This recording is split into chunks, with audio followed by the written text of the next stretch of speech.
We are redoing some of our older videos. So there was an older one, Am I Diabetic? And then there was one that I wanted to make on the tests for diagnosis.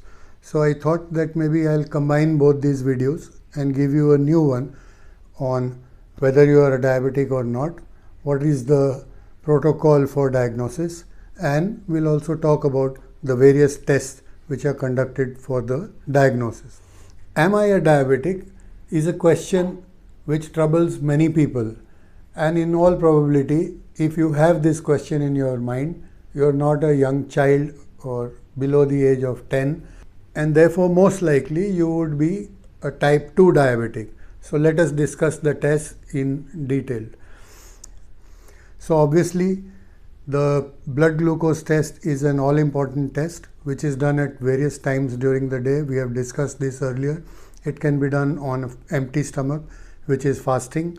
It can be done after meals, which are postprandials, or it can be done at any given random time. Similarly, this same test can be performed with a measured amount of glucose given to the patient or the person. So I'll talk about all of them. Let's first talk about the blood glucose test. So when the doctor first suspects that you're diabetic, he will get you to get this lab test done for your fasting blood glucose and then a postprandial blood glucose 2 hours after your meals.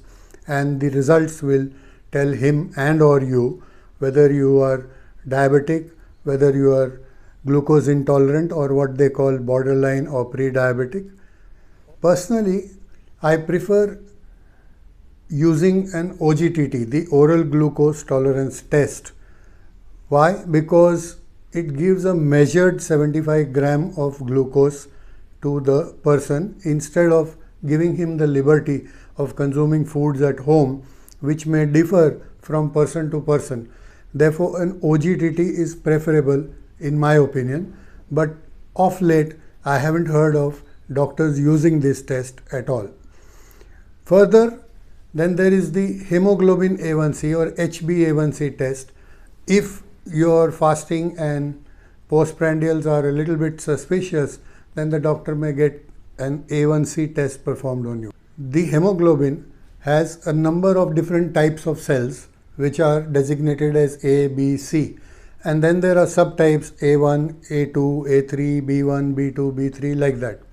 So particularly this HbA1 cell has a peculiarity that it gets glucose stuck on it, and it can easily be used as a proxy to measure what has been your blood glucose level. This test need not be performed when you are fasting because it's an average of your blood glucose for the past 3 to 4 months. That because hemoglobin life itself is 3 to 4 months. Therefore, this test tells the doctor how your blood glucose has been behaving in the past 3 to 4 months.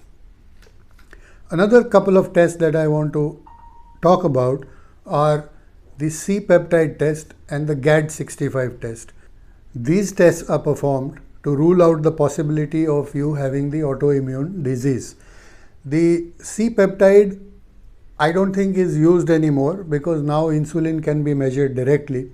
There was a time when that was not possible and therefore the C-peptide was measured. The interesting reason for that is that insulin, when it is released from the pancreatic cells, is released in a form known as proinsulin. And this proinsulin gets split into insulin and C-peptide. So if you could measure C-peptide, you could easily gauge what is the level of insulin in the person's bloodstream. So that indicates to the doctor how much insulin you are capable of producing and helps him in his diagnosis. Then the GAD65 test is a test for the antibodies. These are the antibodies present in a person's bloodstream when the autoimmune system is attacking the pancreatic beta cells and causing the elevated blood glucose. GAD stands for glutamic acid decarboxylase. So these are the two tests which are performed to determine if the person is a type 2 or is he a type 1 LADA or in the case of a child, a type 1 juvenile. In 2001, a Dr. Mayer Davidson from the UCLA, California, did a meta-analysis of various studies on diabetes and determined that A1C, people having A1C between a level of 6 to 7% did not show any damage to their retina or kidneys, and therefore he thought, or the entire medical profession thinks, and I don't question that a level of 6% is designated as normal, below 6%. Between 6% and 7% is considered as borderline pre-diabetic or glucose intolerant, and above 7% is considered as a diabetic. Let me share the chart that is used by Dr. Davidson, and I think that Davidson was a little bit more lenient. He should have been at least 10% stricter in his evaluations, but let me explain this chart to you. It's a bit complicated. So as you can see, for the fasting blood glucose test, there could be three scenarios. A, you could be below the level of 110 milligrams per deciliter, whereby you could be straight away designated as a non-diabetic. The second scenario is when you are between the level of 110 and 140. In such a case, you would be asked to go in for a A1C test. If your A1C test is below 7%, then you could be labeled as glucose intolerant.